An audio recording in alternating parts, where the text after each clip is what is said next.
आज हम पढ़ेंगे सेल स्ट्रक्चर में first is the plasma membrane.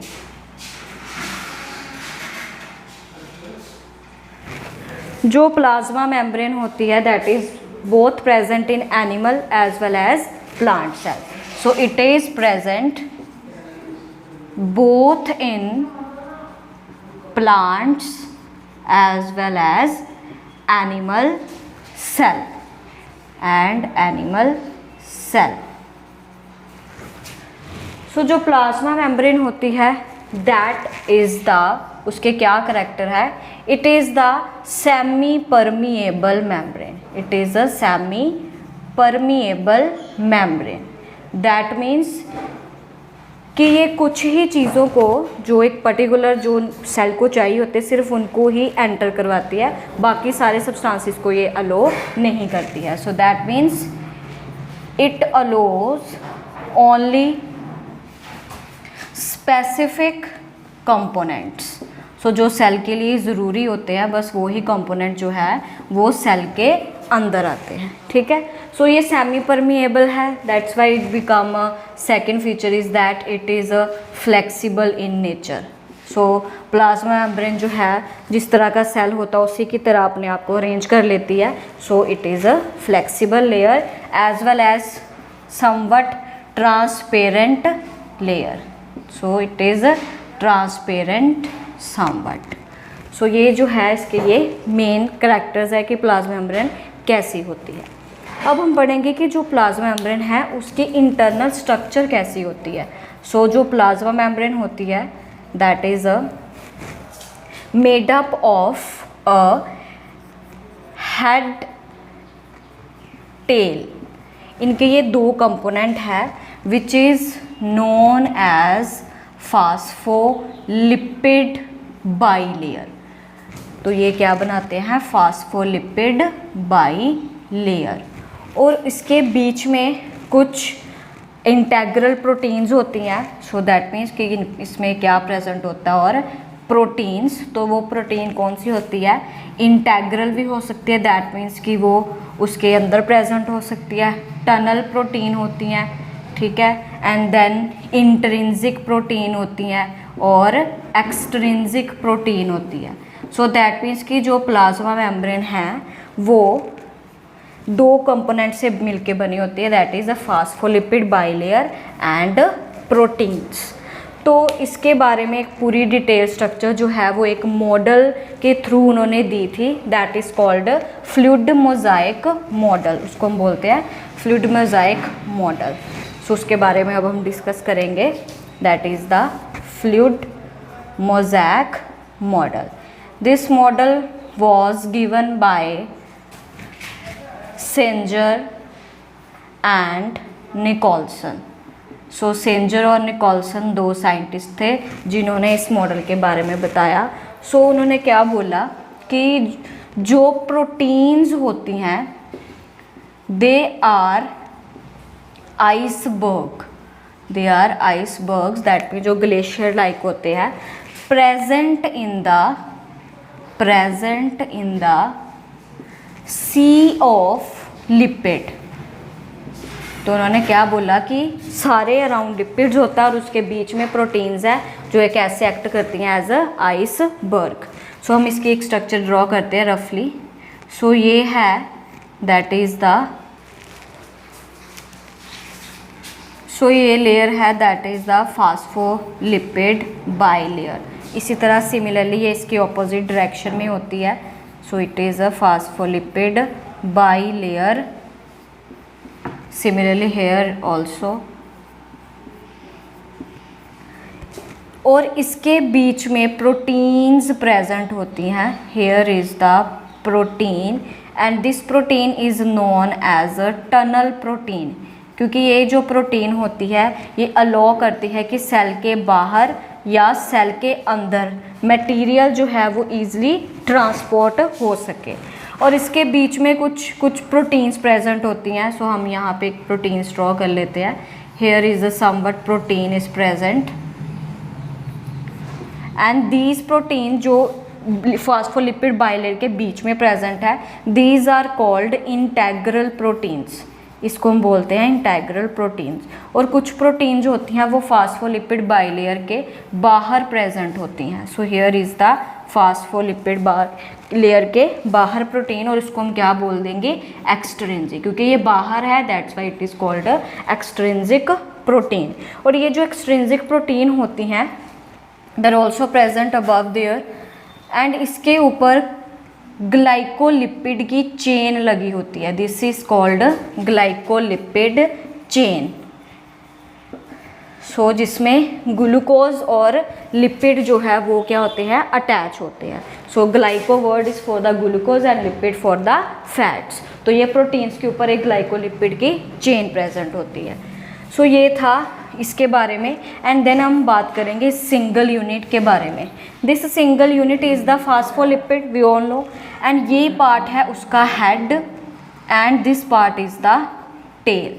सो जो इसका हेड पार्ट है वो सेल के बाहर वाली साइड पे प्रेजेंट है, because it is the hydrophilic, hydro मतलब water, this mean water, and philic mean loving, that means जो वाटर को रिपेल ना करता हो, इवन वाटर की तरफ अट्रैक्ट होता हो। सो सेल के बाहर वी ऑल नो की क्या प्रेजेंट होता है, लिक्विड मीडियम होता है। सो अगर उसके बाहर टेल होगी, टेल क्या होती है, हाइड्रोफोबिक।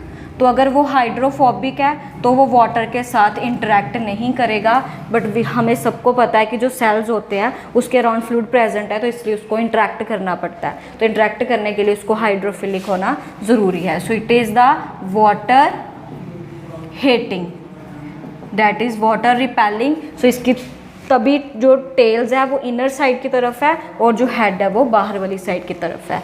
तो ये था आपके प्रोटीन प्लाज्मा मेम्ब्रेन के diagram, that is internal structure of plasma membrane which was given by Singer and Nicolson. और उसका क्या मॉडल का नाम क्या था, fluid mosaic model. That means कि iceberg of protein present in the sea of lipid. तो ये सारा क्या है, सी है, और इसके बीच में ये प्रोटीन्स है that are known as iceberg. तो अब हम पढ़ेंगे इसके अलावा कि जो प्लाज्मा मेम्ब्रेन होती है वो कैसे फंक्शन करती है, प्लाज्मा मेम्ब्रेन का क्या फंक्शन होता है, किसके काम आती है। तो ये दो प्रोसेस करने के काम आती है, that is the diffusion and osmosis. तो फर्स्ट फंक्शन जो है that is the diffusion and second function is the osmosis. So diffusion क्या होता है, that is the movement of molecules whether it is a gaseous, it is of the solid, it is of the liquid। So किसी के भी molecule, specially इसमें gaseous molecule का important role होता है। Movement of molecule from higher concentration to lower concentration, इसको हम बोल देते हैं डिफ्यूजन। सो हमें पता है कि सेल के अंदर गैसेस की भी इनवर्डिंग होती है। सो जो प्लाज्मा मेम्ब्रेन है वो क्या करती है, मॉलिक्यूल्स को, जो बाहर गैसियस मॉलिक्यूल है उसको सेल के अंदर लाने में हेल्प करती है। क्योंकि हमें पता है कि जो हमारे लंग्स के सेल्स हैं वो किस में हेल्प करते हैं, एक्सचेंज ऑफ गैसेस के। इवन हमारी बॉडी के टिश्यूज़ जो होते हैं उसके भी जो प्लाज्मा मेम्ब्रेन होगी वो भी किस में काम करेगी, exchange of gases, that mean carbon dioxide release करना, ऑक्सीजन अंदर लेके आना। सो इसीलिए जो प्लाज्मा मेम्ब्रेन है उसका काम क्या होता है, डिफ्यूजन करना, that is the movement of molecule from higher concentration. अब जिस तरफ उसकी कंसंट्रेशन हाई होगी गैसियस की तो उसको वो अंदर ले आएगा, जिसकी अंदर ज़्यादा होएगी उसको बाहर ले आएगा। सो फॉर एग्जांपल हम देखते हैं कि हमारे लंग्स में क्या होता है, ऑक्सीजन की रिक्वायरमेंट ज़्यादा होती है, तो दैट मीन्स कि वो बाहर से ऑक्सीजन को क्या करता है, अंदर लेके आता है।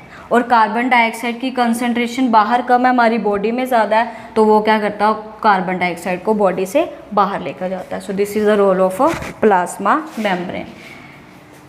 नेक्स्ट ओस्मोसिस क्या होती है, it is also a movement of molecules, specially कौन से molecules, solvent molecules. So solvent क्या होता है, that is the liquid molecule, movement molecule from higher concentration to the lower concentration, but इसमें क्या प्रेजेंट होती है, through a semi permeable membrane. तो इसमें सेमी परमिएबल मेम्ब्रेन जो है उसके बीच में से, ठीक है, मॉलिक्यूल्स क्या करते हैं, पास आउट करते हैं। सो इसमें डायरेक्ट ही उसकी इनवर्ट मूवमेंट हो जाती है, क्योंकि इसमें प्लाज्मा मेम्ब्रेन क्या करती है, ऑक्सीजन और कार्बन डाइऑक्साइड उसके दोनों को लेके आना होता है। सो इसके लिए उसको सेमी परमेबिलिटी अपनी शो करने की ज़रूरत नहीं पड़ती है। पर इसमें मॉलिक्यूल्स जो है उसके साथ आयंस भी आ सकते हैं। सो किसी भी तरह के एलिमेंट्स अंदर आ सकते हैं। तो वो जो एलिमेंट्स है कौन से चाहिए कौन से नहीं चाहिए सेल को, तो वो प्लाज्मा मेम्ब्रेन ख्याल रखती है। सो दैट्स वाई ओस्मोसिस में सेमी परमिएबल मेम्ब्रेन की रिक्वायरमेंट होती है, बट डिफ्यूजन में इसकी रिक्वायरमेंट नहीं होती है। आगे हम पढ़ेंगे कि जो ओस्मोसिस होती है वो 3 तरह की होती है। So osmosis it is of the 3 type, that is the isotonic, then hypotonic and hypertonic. तो अभी हम इसके बारे में डिटेल में पढ़ेंगे कि आइसोटोनिक, हाइपोटोनिक और हाइपरटोनिक क्या होता है। आइसो मतलब क्या होता है, सेम, ठीक है। और हाइपो का क्या मतलब होता है, दैट मीन्स कि वो कंसंट्रेशन एक साइड पे ज़्यादा होगी एक साइड पे कम होगी। सिमिलरली हाइपर के बारे में भी, तो इसके बारे में अब हम डिटेल में पढ़ते हैं क्या होती है isotonic and hypo and hypertonic.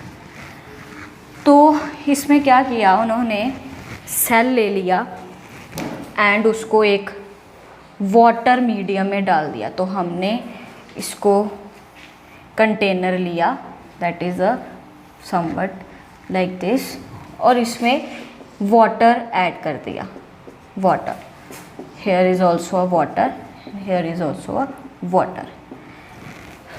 तो इसमें उन्होंने क्या किया, it is considered as isotonic, it is considered as hypotonic and it is considered as hypertonic. इसमें उन्होंने आरबीसी सेल को डाला, this is our RBC cell. We all know RBC के अंदर हीमोग्लोबिन प्रेजेंट होते हैं, कुछ आयंस प्रेजेंट होते हैं। तो उन्होंने क्या किया कि जिस तरह की कंसंट्रेशन आरबीसी के अंदर थी, तो इसमें उन्होंने क्या किया, आरबीसी के अंदर जितनी कंसंट्रेशन होती है आयंस की और वाटर की, सेम कंसंट्रेशन उन्होंने बाहर रखी। सो दैट मीन जिसमें सेल की कंसंट्रेशन और जो बाहर मीडियम है उसकी कंसंट्रेशन सेम होगी, तो that is called isotonic.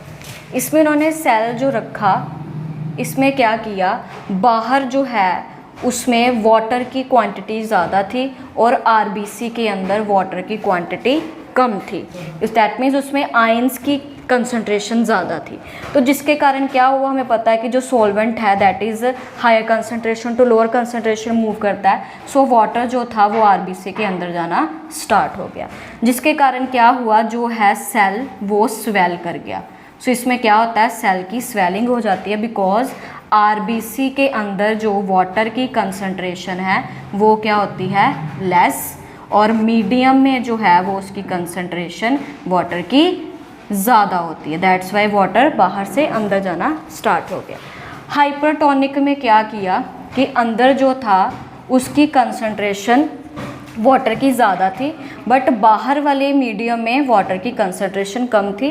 That means कि एक्स्ट्रा आयंस ज़्यादा प्रेजेंट थे, जिसके कारण इसको डिल्यूट करने के लिए आरबीसी के अंदर से जो वाटर होता है वो क्या होना शुरू हो गया, बाहर आना शुरू हो गया, और सेल क्या कर गया, फ्लैसिड, फ्लैसीमेटर की सेल जो है वो चिपक गया अपने साथ। सो दैट्स वाई इसमें सेल फ्लैसिड हो गया, बिकॉज आरबीसी के अंदर वाटर की कंसंट्रेशन ज़्यादा थी, बट मीडियम में जो है वो वाटर की कंसंट्रेशन कम थी, बट आयंस की कंसंट्रेशन ज़्यादा थी। सो इस तरह इसमें क्या होता है, आइसो में सेम साइज़ रहता है, हाइपो में सेल का साइज़ बड़ा हो जाता है एंड हाइपर में सेल का साइज़ छोटा हो जाता है। तो अब हम आगे पढ़ेंगे नेक्स्ट कंपोनेंट्स नेक्स्ट वीडियो में। Thank you.